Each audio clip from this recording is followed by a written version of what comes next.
Good morning, first graders. Here is lesson 31 for phonics.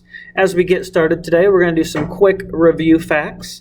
When we think of the alphabet, remember there are 26 letters. We have vowels and consonants. Our vowels are A, E, I, O, and U. Remember, vowels can make at least two sounds. The initial letter, or the first letter of the alphabet, is A. And the final letter is Z. We're going to talk a little bit about compound words before we get started. A compound word is two words that come together to form a new one.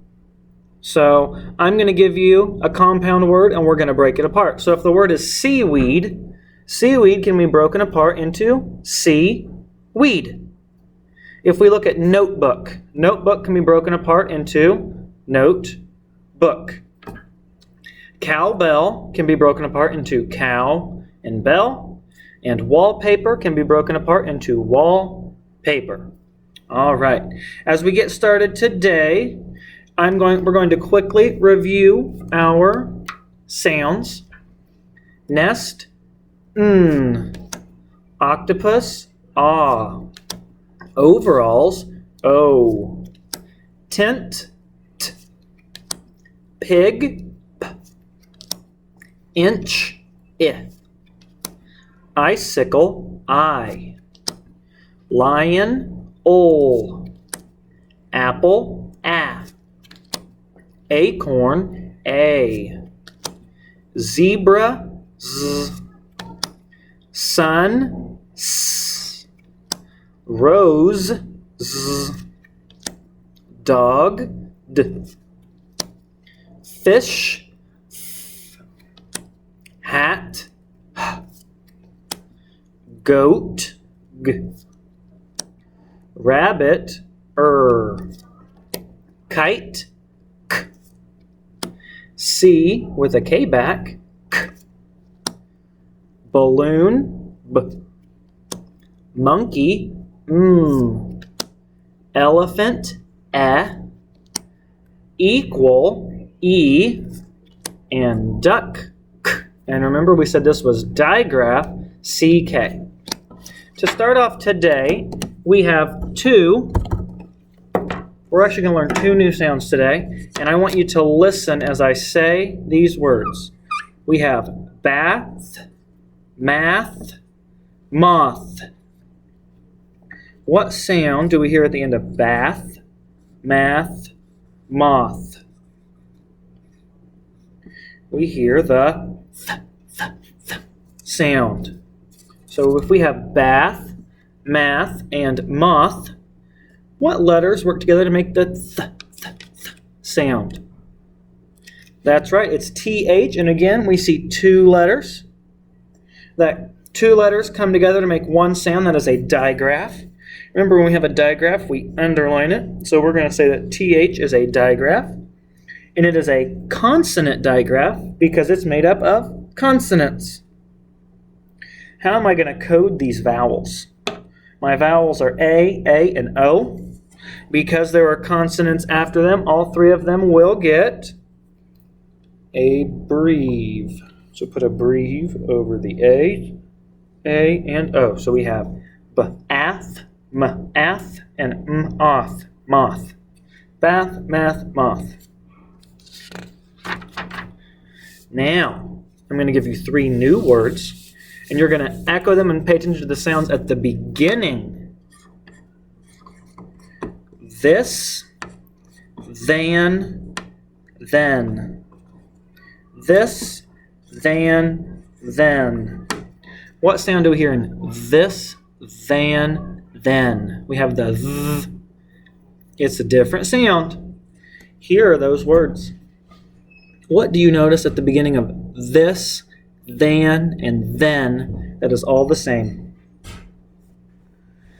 We see TH again, and we remember that TH is a digraph, so we underline it, but let's go right here. Feather, this, than, then. We know that our vocal cords are vibrating, so it means it's a voice sound. And when it is voiced, remember when we have a voiced sound, especially a digraph, we are going to put our line through it to say this is a voiced sound. We put a horizontal line. This, than, then. And since we look at these words, we find our vowel. Our vowel in this is I. It is followed by a consonant, so we put a brief. Then we have our vowel A, followed by a consonant, it gets a brief. And then is followed by another N consonant, so we have there. So this, then. Now, I'm going to leave this up here. I'm going to give you another word. Thimble. Thimble. Thimble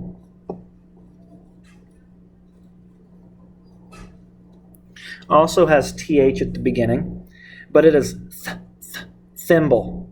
Thimble. We don't feel that vibration on this one. So TH is kind of tricky because it's not always going to be easy to tell which sound TH is going to make. So we have to try both and see which makes sense. Now, we're going to hear this voiced one is going to go zzz a lot more than it's going to go th, th. We also remember that S, we said had a voiced sound, right? If I have unvoiced S, we have S. When we have voiced S, we have Z, and we put our line through it, right? Now, I'm going to give you, digraph TH can also be part of a new blend.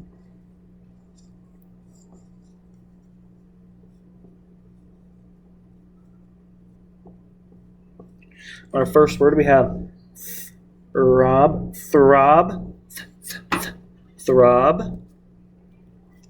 We have ob. We have short O because it's followed by B. Put a brief. We have thrill, thrill. We have our digraph, TH. When we say thrill, the th is not voiced, so we don't put our line. We have I followed by double consonant L. We cross one of them out. There we go. And that's some of the coding we're going to do. So when we come across a word like that,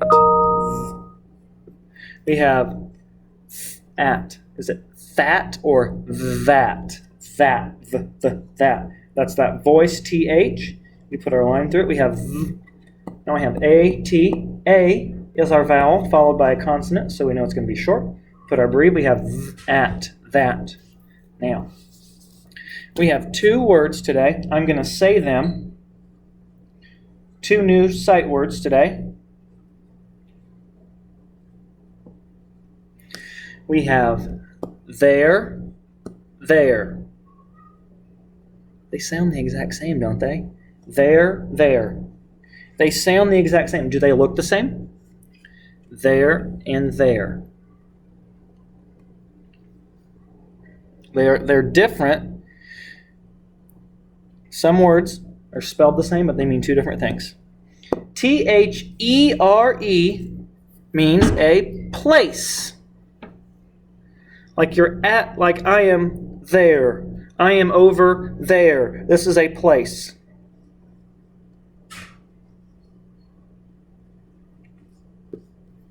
T-H-E-I-R means it belongs to them. So I could say, the pencils are their pencils. It is their. This means it's someone's. So it's belonging. Belonging to someone. This is their mess. Both of these words will always be sight words. There's no easy way to memorize. Remember which is which, you just have to memorize. So when we see E-R-E, it means it's the place. When we see E-I-R, it belongs to someone. Okay. We have two keywords today because we learned the two different sounds. Whenever I have V, this first one is it's a thin, light part of a bird's body. It helps it fly. It can be used to make pillows, fans, costumes, or clothing. What do you think it is? You're right. That is a feather. So we say feather, digraph, th, and it goes th, feather. That's the voiced one. Feather.